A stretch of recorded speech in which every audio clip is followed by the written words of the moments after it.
So you could be anywhere on a Thursday night if you decide to share this time with us. So we want to thank you for being here. We also want to thank WeWork for sponsoring this space. If you've never been to a WeWork before, you are absolutely missing out. There are over about 200 around the world. No matter where you go, you'll find the same community, same coffee, same tea, same outlet. So if you're running an entrepreneur, you need consistency in your life. Definitely come to a WeWork. You can do a trial and you can just join the community because it's a really great space for entrepreneurs. It's not a co-working space, it's a community, and it's really important for those who belong to this membership to know that. So thank you, WeWork. So give it up for WeWork. So I'm very honored to be the moderator for this evening because I think I've seen this entire process. Georgie is a friend. I've known Georgie in a couple of different capacities, but tonight I'm a fan. I'm fangirling out because today Georgie launched her book, and I'm so very, very proud of her, just like many of you are. So Georgie's book is out, so I have a copy, and some of you will be going home with one today. I'm not Oprah, so don't look under your seats. You actually have to pay for it because she's an entrepreneur. So Georgie, I'm just going to get into a little bit about Georgie. So Georgie-Ann Getton-Mckoy is an execution strategist, serial entrepreneur, community builder, speaker, author, and diversity and tech enthusiast. She loves learning as well as teaching new and creative ways to find solutions to problems. She is here to help others become more productive, execute on their ideas, and go from being a dreamer to being a doer. So how many of us need to feel like we're doing more in our lives? I think everybody. So Georgie, let's get into why you wrote the book and why you feel like you're solving a problem with producing this work. Well, the reason why I wrote the book happened directly after the first GSD Summit. So for you guys that don't know, every year for the last 3 years, I've done a Get Shit Done Summit.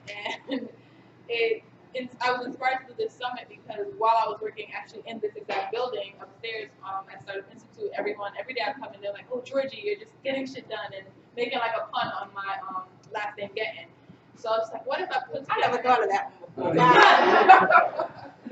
I was like, what if I put together, and I was doing it at the time, I was like, what if I put together like this really great event that would highlight doers? Because every time I heard someone talk about doers, it would be the same names, like Oprah, Elon Musk, Mark Zuckerberg, and I'm just like, there's people who literally right next to you every day that are getting so much done, but until they reach like this weird level of success, you don't recognize them, you don't highlight them, you don't celebrate them, and they don't even share their stories. Not even that people aren't celebrating them, they're not telling their stories and just helping others to get stuff done as well. So within like 2 to 3 months, I put this event together. It was really out of nowhere. Paige here joined my team, and he was just there and like helping. And everyone just came together. We had this event that was highlighting doers, highlighting dreamers, and telling them how they become doers. And I was like, I have to talk more about this. Like, if I'm gonna have to be the one to be at the forefront of this doer movement and just like helping to acknowledge and recognize folks that are getting stuff done and that might not be at this super high level, like I'm gonna put myself in the position to take these people and say, hey, look, the person right next to you is getting so much done. There's so much you can learn from them, but you're not even taking a chance on them because they're not well known. So starting this movement, I decided to share my own story. And literally the day after the summit, I'm like, I'm putting this story into a book. I'm going to share with everyone, with the world, what's going on. I put it down a couple times from when I started originally in 2016, but last year, like, I'm going to do it. I'm just going to pick it back up, get it done. Melanie touched base with me, so Melanie back there is my editor and also like writing coach, and she was just like, hey, Georgia, we're going to make this happen. And we did, and by December 31st, the last word was written, and we were ready to go. Awesome. Was there any specific moment that pushed you over the edge? What was the tipping point that made you say, I need to write this book? It would definitely be, again, like last year was like a really huge year in general. February, it was February, and my daughter, she was sleeping, was about to turn 1, and I was like working primarily from home. We were living really far upstate, and just being so separated from the New York ecosystem that I had known so well. Like, I was doing events all the time, but now I was like separated from that. And I was reading Anthony Frazier's book, who was actually the person that wrote the foreword. Don't dumb down your greatness. Newark. Anthony's from Newark. He is an serial entrepreneur. He was previously the entrepreneur resident at New Adventure Partners. Now he has a podcasting company as well as like a creative firm that called ABN Creative. So Anthony, and he was also previously the founder of the Fat Startup, which is where I first met him. And when I read his book, I was like, Anthony out here doing it, he shared his story. And a part of the book, like literally the title is Don't Dumb Down Your Greatness. And I felt like I stopped writing the book so many times because I would have that like imposter syndrome, like who am I to write this book? And I haven't gotten to this huge level of success. I'm still kind of running at a negative with some of the businesses that I'm doing. I'm still kind of chasing the dream. Like, who am I really to write this book and tell people how to become doers? And in that book, he's like, you have something to say. You have something great to say. And I'm like, I'm going to get this done. Like, I'm, by any means necessary, this thing is going to happen. And we made it happen. So, Georgie and I are pretty close, and we hold each other accountable. I think, when I met Georgie for the first time, I was like, you know what, this is a person who belongs in my tribe, and I belong in hers. And last night I said to Georgie, like, who's doing the talk? Like, who's going to help you, moderate the talk, right? And she was like, oh, me. It's like, okay, so what are you going to talk about? Like, who are you going to talk to? Because this is how this works. See how this works? Right? So I said, Michelle Obama did I not say that? I said, Michelle Obama did not just get up there and start talking about her book, But see, that's the spirit of the art of getting shit done, right? So, you just get up and you say, I'm going to get this done, and no matter what it's going to take. But where did you pull that from? Like, what's in your background that makes this is fabric of who you are? What makes you feel like I can do anything? I'm not going to tell it too much because this is all in chapter 3. So you have to copy. But it's really about, I took it as like 2 parts, right? So being born Black, female, and in the Caribbean, it's just naturally in my like nature. Like this is, I feel like a lot of people that are born to like marginalized groups, we have this gene that is allows us to be really resourceful, like, because the world is already pre-stacked against us before we're even born, before we even have thought. So it's just like I said, God gives us this extra gift of being able to maneuver and tackle anything that comes our way. Then the second half is with nurture, right? How my family how I was raised. I was born in Jamaica and then we immigrated to the U.S. when I was about 7 years old.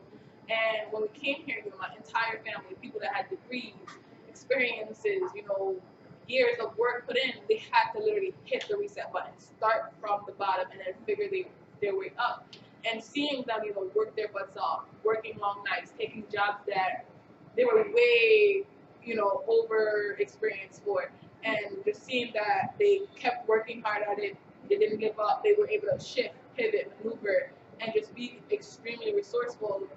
That trickled down into me, and like a lot of that is built into the core of who I am, and just saying that no matter what, there is a way. You just have to find it. Also knowing that things are gonna be okay, even when it gets super super hard. Because I've seen some crazy stuff, and when I look back and I'm like, how did I make it out of that? Like what? Like so, just knowing and just like reiterating to myself, like no matter what happens, it's gonna suck for a little while, but you can get out of that, and just telling myself the truth of the time that I did get out of that, because it's hard. Like even when stuff comes up recently, like I'm just like, what? Think of that other time where it was even harder than this, and we just made it through. So just take your time, pace yourself, and you will get it through. Let's talk about the writing process. Tell us a little bit more about you just posted a Medium post about your writing process. If you could give us like a truncated version of what you went through. Yeah. So as I said, the book started being written in 2016, and if you guys know me, pen and paper is like where I write and get most of my work done. So about 50% of the book was written in a notebook. I hired a VA to type all of that up. Huh? Oh, a virtual assistant. So a lot of parts of the books was outsourced in order for me to get it done as fast as I did. So it was written, it was sitting there, I had all my outlines done, everything like that. And the VA typed up the parts that I had written out. And once it was typed up, like that 50% was already on the computer, it was easier for me to go to the computer and finish the other 50%. I didn't set, at first I used to try to set writing times.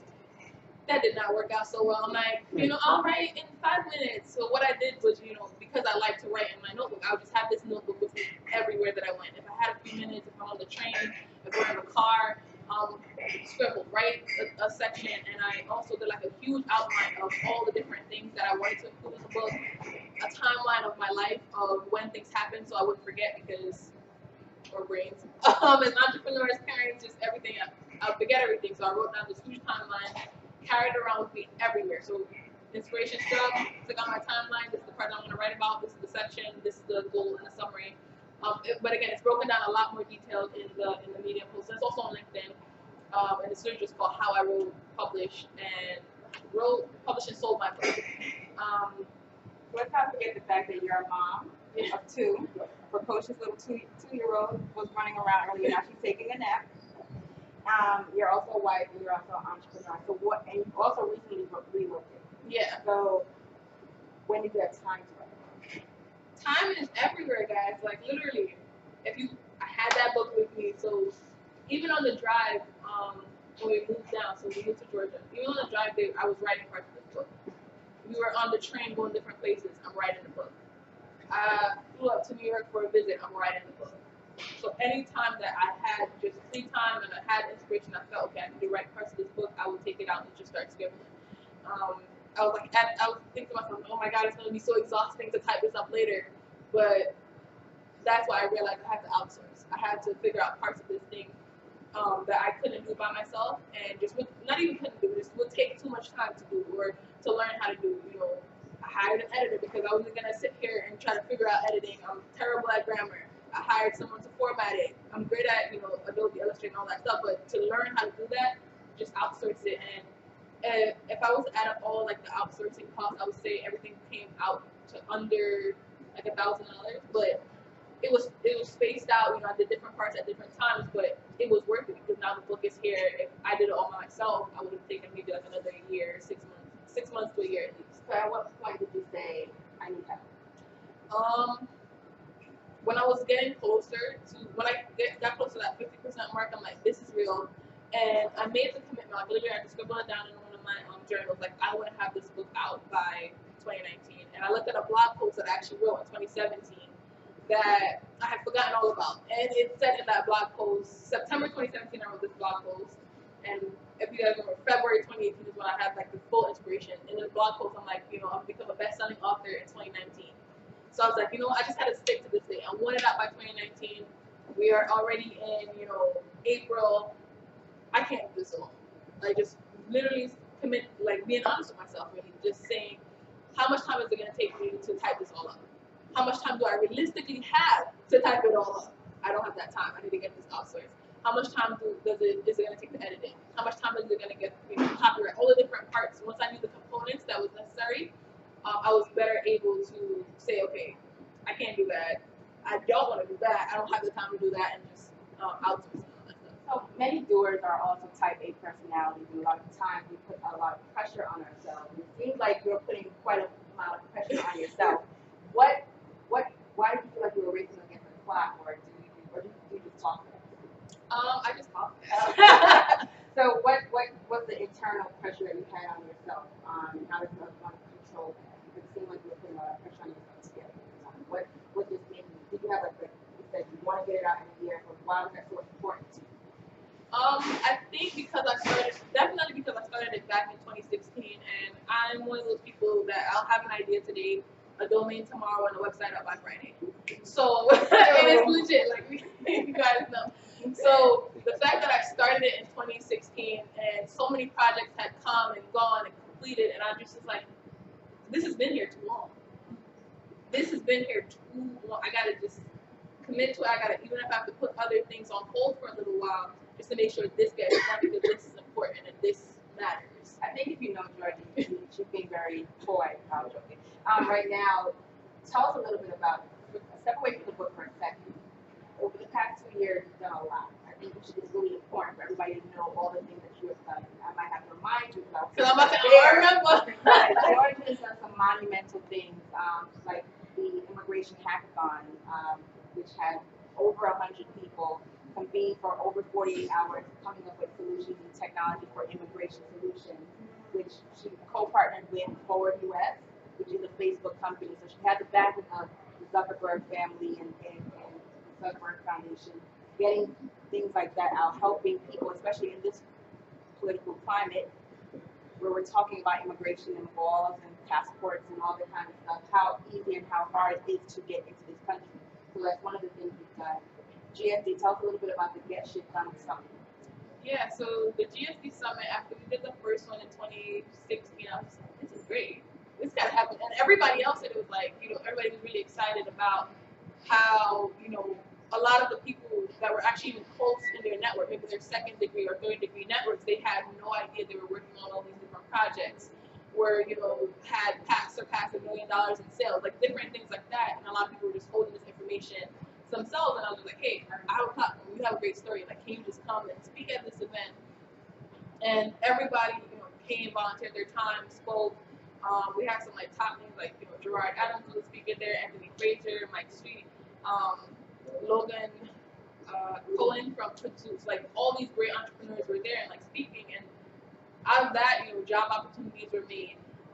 People landed internships at different companies, partnerships. Logan and Gerard went on to do a podcast together. And so just now seeing even in 2019 still partnerships and things that came out of that, this has to continue. So in 2018 we did 17, we did it again at Impact Hub thanks to Jan. Last year was a little different. So I had moved and I was like, do I keep the summit? Do I not keep the summit? And what I decided to do was do the also running a business, and she had people working with her. And so I was like, what if I did the summit 100% online? So last year, the GSD Summit, 8 hours behind the computer. And it was pretty interesting. We had speakers from literally all over the world in 4 different time zones. People were speakers from.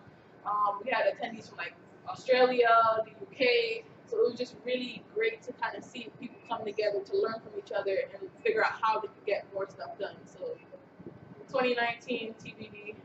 So you're definitely a multi-hyphenate. You have a lot of different things that you do. Do you consider yourself an author?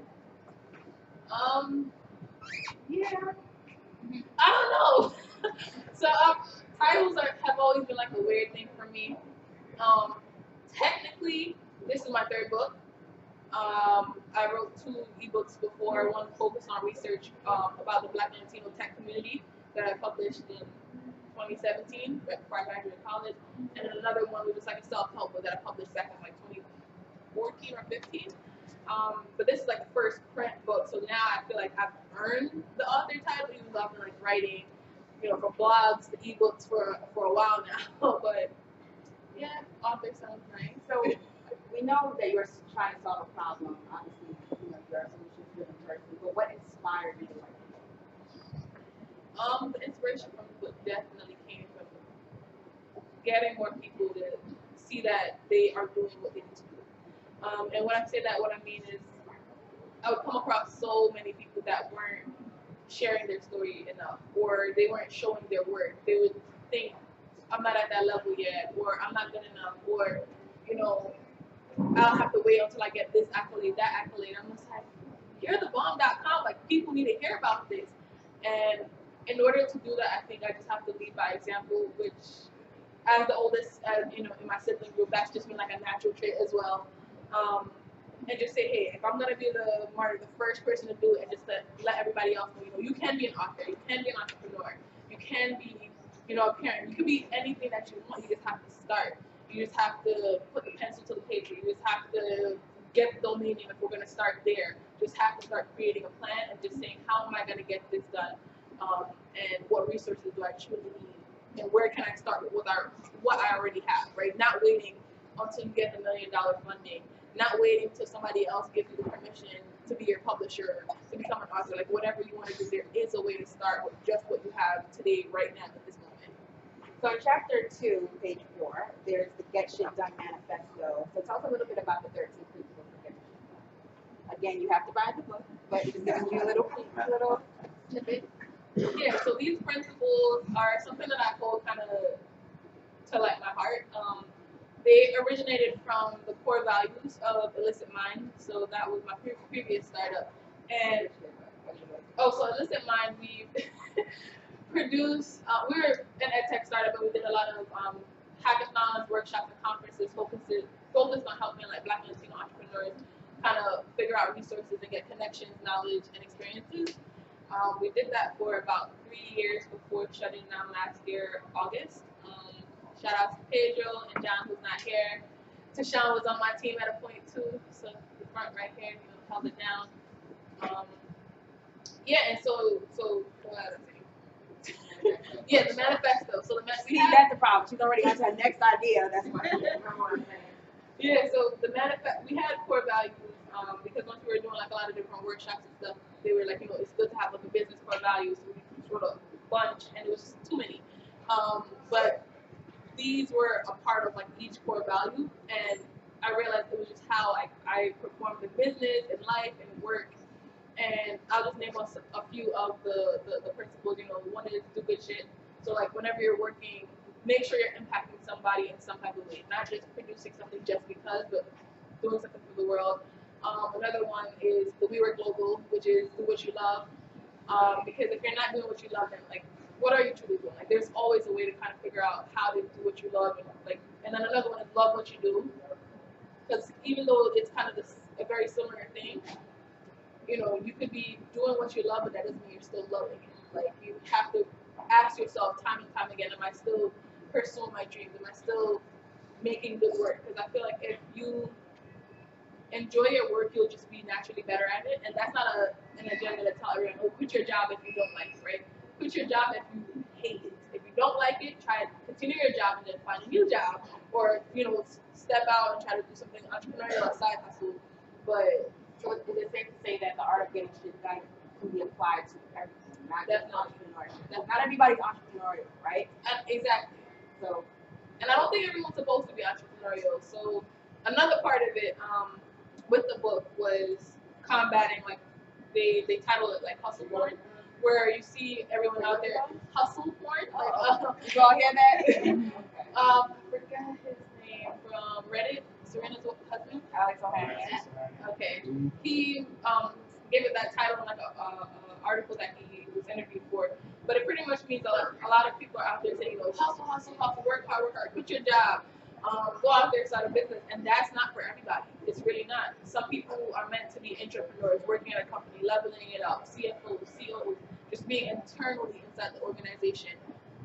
But so being an entrepreneur within an organization. Exactly, because I think everyone could have entrepreneurial tendencies, but not everyone is meant to like lead an organization or be like the face or the front of it, and that's fine. But the message that's being sent out there is like, you gotta lead, you have to be a founder, and I don't think that's true. It's about just figuring out what makes you happy, what makes you want to get up every morning and just do the good work that's necessary and be a contributing member of society. So it's obvious that there's an expletive or a curse word in the title of the book. So did you have any reservations in naming the book The Art of Getting Done?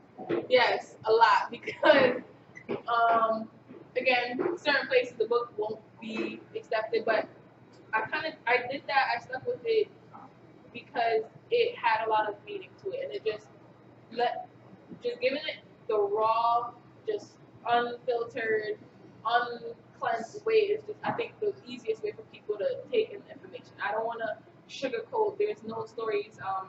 There's not a lot of curses in the book. Like the second chapter has like a few back to back, and after that, it's like after that, it's good. Like you're not gonna, oh my gosh.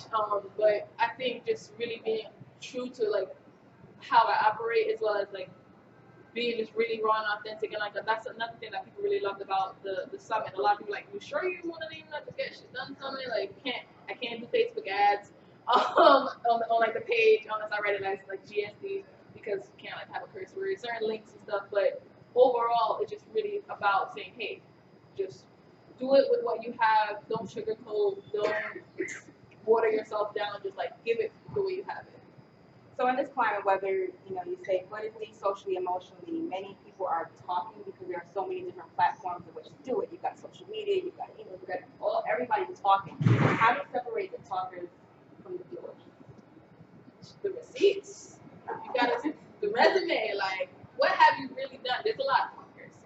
There are a lot of talkers, and I think the doers get caught up in the noise of the talkers, and they feel like I'm not doing enough, or I'm not doing well enough. You know, you'll see somebody out there, 1 million Instagram followers, 10,000 likes a day, and you're like, oh my God, they're getting stuff done, but they're just taking pictures. You know, there are some that are getting stuff done, but some are just taking pictures, getting likes, right? And so just really being okay with what you're getting done.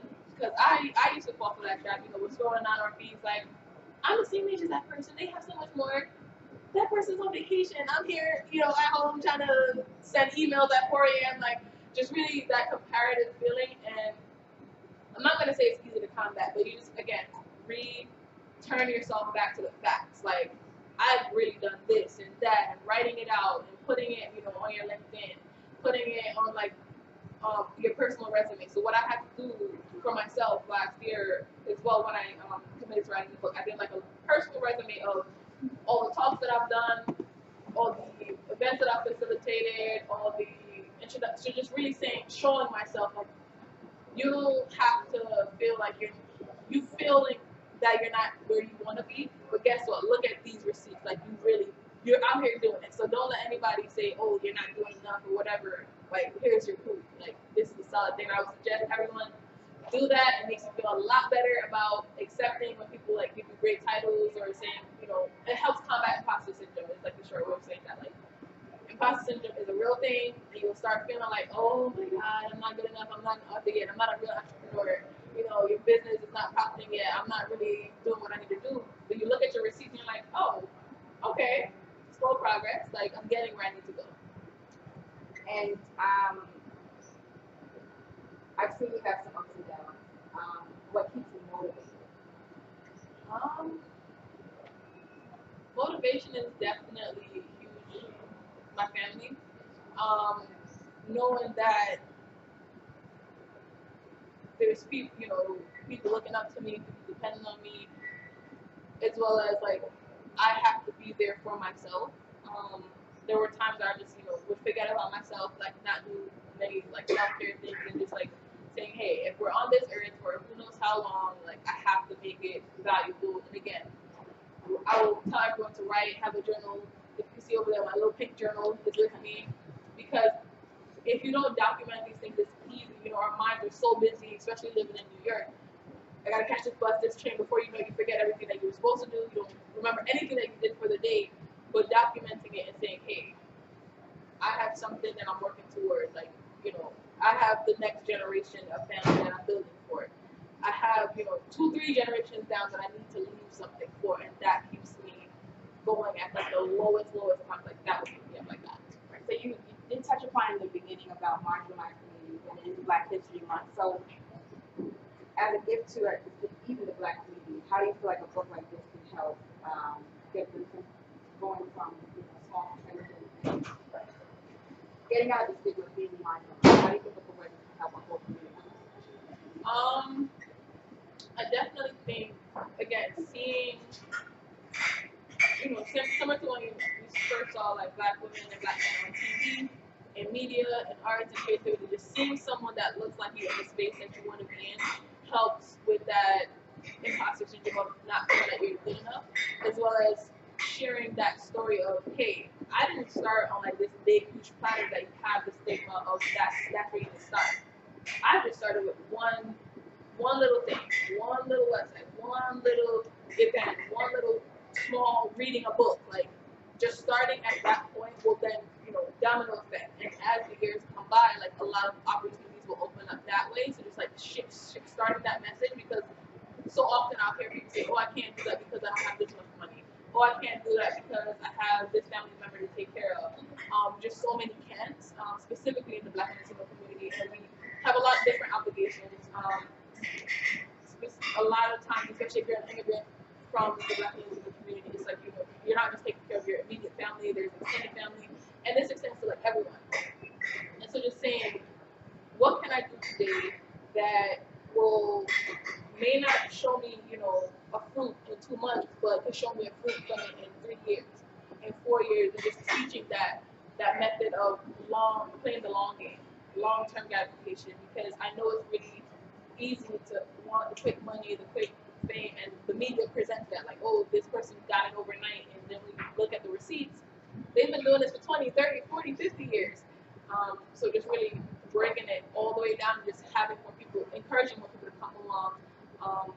And in the genre of the book that I wrote, the way these types of books, like, You're a Badass, the subtle art of not giving an F, like those types of books that are kind of like out there, self-help / business and entrepreneurial focus are not traditionally written by Black and brown people. So what do you want people to walk away? I want them to walk away with like knowing that you can do it, and you just have to start. You have to put the work. You have to start, but you can do it. And what are some of the teachable moments you had during the process of writing the book? Or did you fail? Yeah, because again, remember I told you guys in the beginning, I would try to set times to write the book. That did not work. I would get to the time to sit down. I don't know what to write about. Maybe I would draw something. Maybe I'll just have a lot of drawings and like a lot of random things. But just saying, like another teachable moment was that first year I really did try to do everything myself. Like try to learn how to do the editing. And I was like obsessing about what the cover would look like. So many different aspects, smaller aspects of it. I was just trying to figure out how much time will it take me to do this myself, which didn't make any sense. And at that phase of my life as a whole, I was also trying to do everything by myself, trying to be this like whole superwoman, like I got this, I can handle it. But then as I matured, years passed, I realized like the true super people, they delegate, they outsource, they automate, they get help to get stuff done. And the more I started to do that, the more I was able to get done. And I talk about that a lot in the book, like letting people know, like this is, I might be the face of it, but this is not just me. Like I name drop like crazy. Letting people know, this person helped with that part, this person helped with that part, this person contributed, gave me ideas. Babysat, like little things like that are why I'm here today and just being able to share the story. But everyone was contributing factor and like leveraging the support that I do have. So chapter 12, you talked about humility and being humble. And anybody who knows, you go by the name Georgie Be Humble. How big of a role is humility in getting shit done? I would say it does take a big role because it's easy. It is easy, and I have gone in the trap of, you're getting some spotlight. People are like, oh, I want to follow you. You're doing great work, and you just get caught up in like, oh yes, I'm just awesome already. And I'm not saying don't celebrate your wins, but that high that you get from all those, compliments and like those accomplishments, it has to have like a stop period. And I think, naming it Georgie Be Humble and like just going on by that name on social reminds me, okay, you can enjoy it, but you have to come back down to earth because there's still more work to be done. Because if I want to, that period when I was like, getting a lot of support, getting a lot of followers, getting a lot of love, I was just like, I thought I had made it. And I really slowed all the way down in a lot of things that I was working on because I'm like, oh, I'm good. This is going to keep me up here forever. And then that crash right after, I was like, oh no. So just really reiterate, like, celebrate your wins. I tell everyone, small wins, big wins, celebrate your wins, but also remember there's more work to be done. If you're still breathing, there's still more work to be done. So we're going to open up the floor for questions. Does anybody have any questions?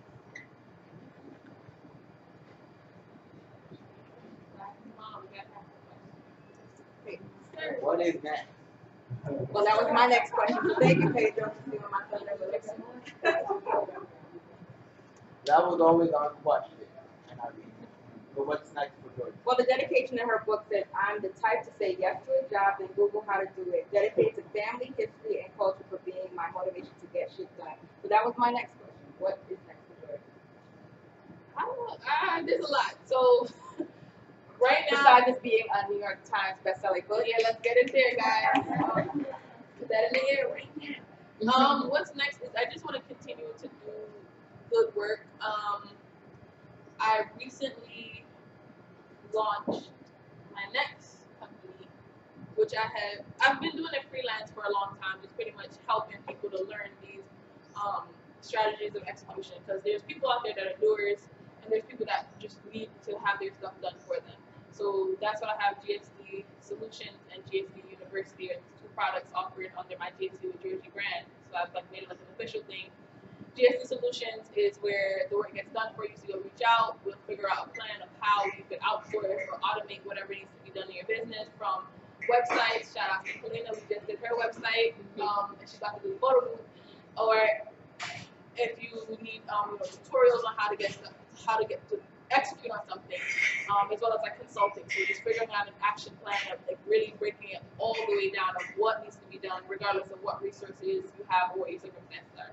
The next side is GSU University. So if you're more like me who likes to do it yourself, I work with folks to teach them, okay, how to get stuff done. So that's the learning side, and then GSU Solutions is the doing side.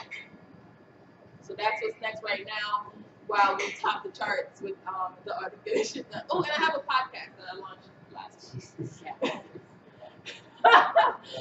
So, yeah, it's a web series and a podcast. Yeah.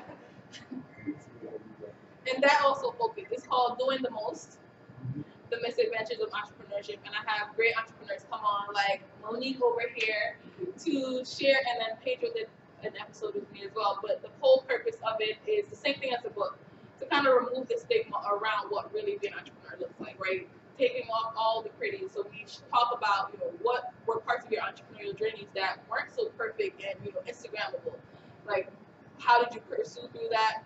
Why did you keep going? And just giving that motivation, as well as letting others out there that might be going through the same thing, that feel like they're failing, know that you're not failing. You might be, but this is really just a part of the journey. I guess it's safe to say that failure looks different for everybody. Exactly. Success looks different for everybody. Exactly.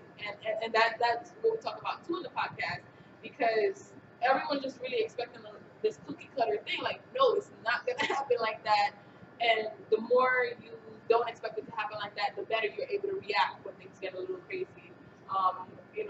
We see a lot of statistics these days of folks going through a lot more depression, anxiety rates are higher. Mental health is not where it's supposed to be. And I talk a lot about mental health in the book, about going to therapy, about actually being forced to go because of this bad decision that I made. And just getting your mental health on track, and just like being mindful about what you're going through, and knowing that there is something at the end of this tunnel. But if you don't even know what's going on, if you're not even paying attention to what's going on, it's gonna feel a lot more pressure. It's gonna feel a lot more. You're gonna feel a lot more sad, because I'm never gonna make it through. But if you know, okay, take your time. I'm going to get through this.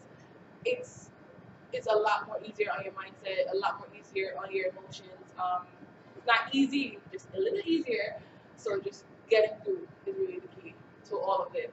So what advice do you have for, getting shit done can be, like you said, applied to anything. But, I know that many of the references you might make are for millennials and millennial entrepreneurs. But, getting shit done can be for older entrepreneurs. It can be for new moms. It can be for anybody who's stuck in a rut and they want to get over it. So what advice do you have for those who want to tell their story as well? I would definitely say just think big, start small. And that's another one of the principles and chapters too. And it's really, what that really means is, have this really big vision. Draw it out, write it out, type it out, like however you communicate, dance it out, like whatever you have to do, just put it somewhere. And then, but after you do that, don't just create this huge vision board and just leave it alone. Say, okay, what is step 1, 2, 3? Just start with those 3 steps to getting to that plan. And after you do those 3 steps, add steps 4, 5, 6. Because if we just leave these big dreams or these big visions or these vision board and huge New Year's resolutions, they're not going to get executed. You have to start so small. Like if you have one task, think of how you could break it down into sub-tasks. And that's what I've been doing a lot. And that makes me a lot more productive, because versus, I don't know, let's say typing up the book. Instead of saying, I got to type up the book, I have to write the book. I have to then scan the book onto the computer. Then I have to open up, sit down, like really microscopic steps, and checking off these steps so you can see the progress while it's happening is definitely the advice I would give, because once you see that things are happening, you'll realize, okay, I am getting it done. It's getting closer to my goal. I'm still a long way to go, but every day I'm getting closer and I'm on the right path and I'm making it happen. I actually do have another question. So we know that if you have like-minded individuals around you, it's easier for you to get things done. What if you don't have anybody in your circle to things like you do? Obviously, like I found you, you found me, we love each other. But we found our tribe, and we have many others in this room who are all part of our tribe, and we're working on projects together. We know that we can call each other to get shit done. But what if you don't have anybody in your circle, your immediate circle, and you're feeling like an outlier or an outcast because you have these very ambitious and lofty goals. However, you're the only one in your circle who thinks like that. What advice do you have for a person like that? The internet is your friend. The internet got your friends. I even talk about in the book, a lot of my first friends in the ecosystem were online. Like I didn't meet these people in person. It was Facebook groups. It was meetup groups. Meetup.com goes there, and there are more so meetups for in person. There's no excuse to not find people that are like-minded. No matter if you like comics, no matter if you like spaghetti sauce, a certain flavor, cooking, whatever it is, whatever your interests are, whatever your goals are, whatever your religious beliefs are, whatever parts of you want to express and find people, there is somewhere on the internet for you guys. What do only extroverts get through art? Only extroverts get shit done, or can introverts get shit done? Introverts get a lot done as well. It's just that they're not, maybe not at the front facing of it, but again, if you have an internet, you could literally have somebody else sending out certain messages for you. I don't think we are as a society, as like a community, using the internet to its full potential. Like literally walk around every day with these computers in our pockets, and we only use maybe like a few apps. When people tell me they don't use certain apps, I'm like, why not? Like you only use camera, phone. You're still using a cell phone. You got a computer in your pocket. Like we don't need like we need all these other parts. So just really taking advantage of that and Googling things. Like if you want to figure out how something is done, there's a YouTube video out there explaining it. If you want to, there's a video for how to make a peanut butter and jelly sandwich. Like, okay, on YouTube. You literally have the full potential in your hand. Just like not being afraid to take a leap of faith. And there's people that are introverted in groups, but you'll see certain conversations that you can just slide in a comment here or there. There are a lot of people, shy people in one of the first Facebook groups I created, right? They didn't know how to speak up, and they would create like subgroups for themselves, like the introverted section, and that's completely fine. And just start networking there. But again, starting is the key. There are people out there that are interested in what you're interested in doing, what you're doing, and want to talk to you. Just gotta Google them and get shit done. Do you have any other questions? Here. Hi everyone, I'm Monique with Black to Business. My question is, you talk about a serial entrepreneur.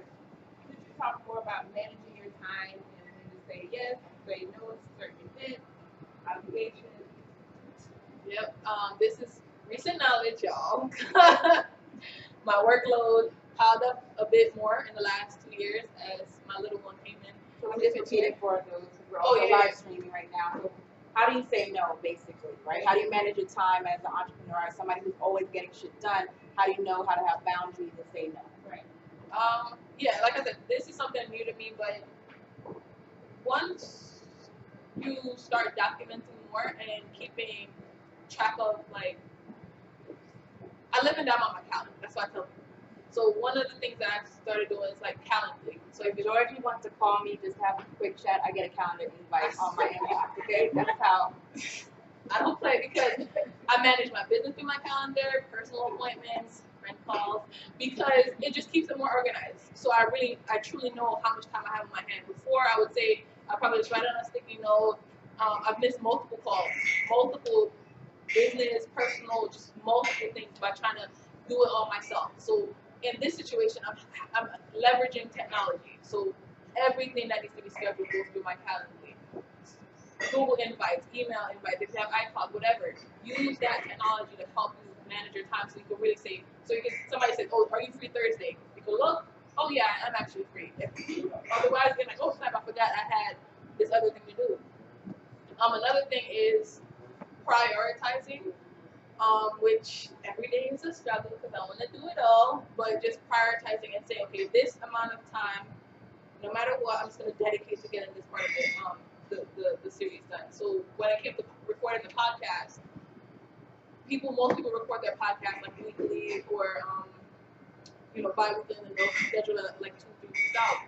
I recorded the entire 15 episodes in a month and a half because I knew I had limited time. I want to have this podcast happen.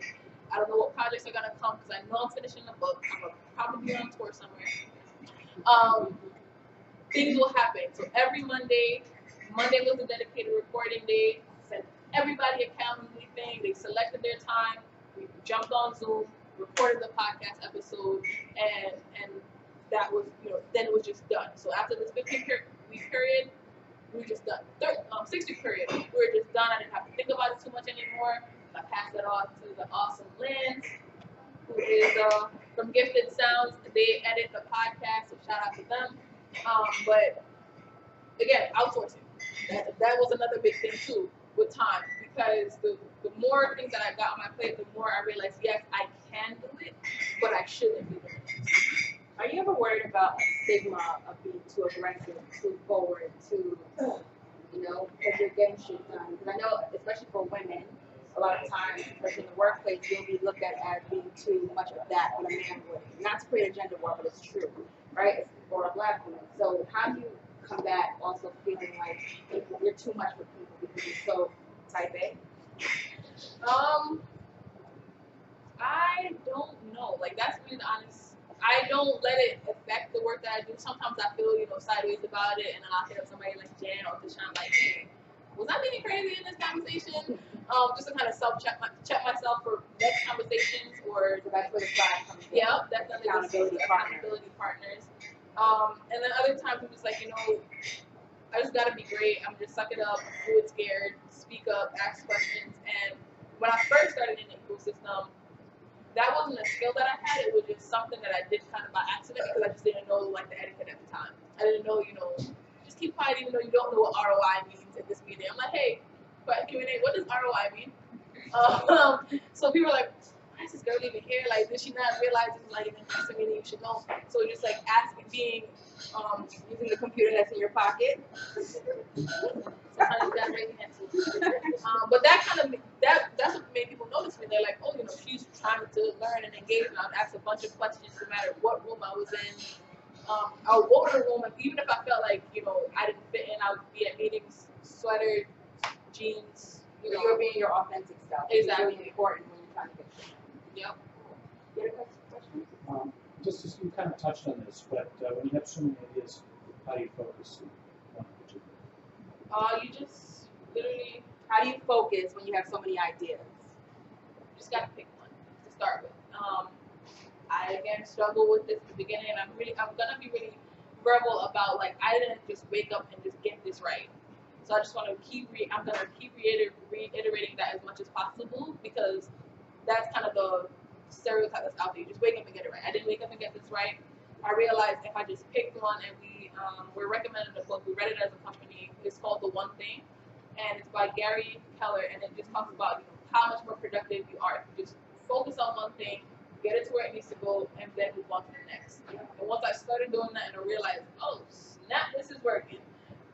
That does require a level of discipline, right? Mhm. And we all know the bunny trail, or the bunny hole, the rabbit hole, when you're on the beloved internet, where you have a million tabs open, and then Instagram is going off, and then you have TV on. So how do you focus, and how do you discipline yourself to make sure that you're even getting to the point where you're making that first step? The discipline comes again, my calendar and my notebook. So before I even open this magic box of mysteries, aka my computer, my computer, my phone, I write down what needs to be done specifically today, or maybe even just this part of the day.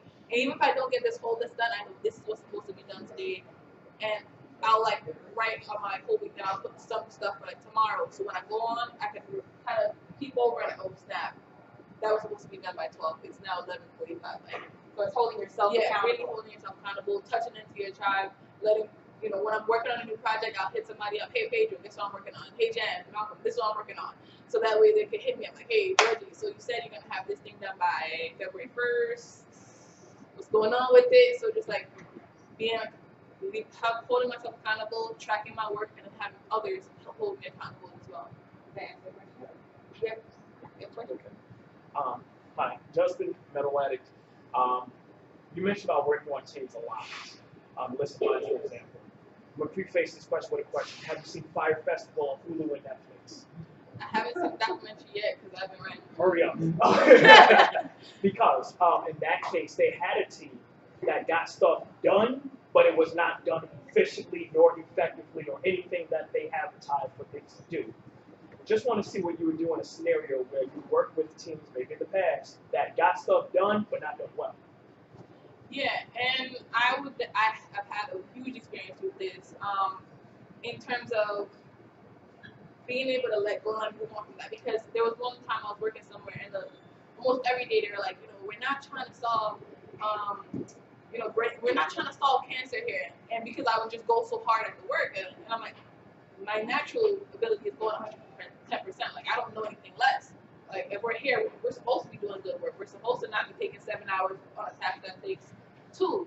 We're not supposed to be running in circles and not asking questions and answering questions if the conversation can be handled in a more effective way. I'm all about efficiency.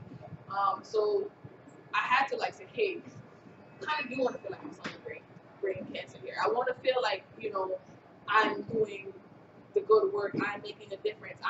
My time is going somewhere. I don't want to just, I want to earn my keep at the end of the week. If that's what, it was a weekly paid job. I want to earn that at the end of the week. I don't want to just feel like I did it for nothing, or like the work is not appreciated, or I'm not doing well enough at the work.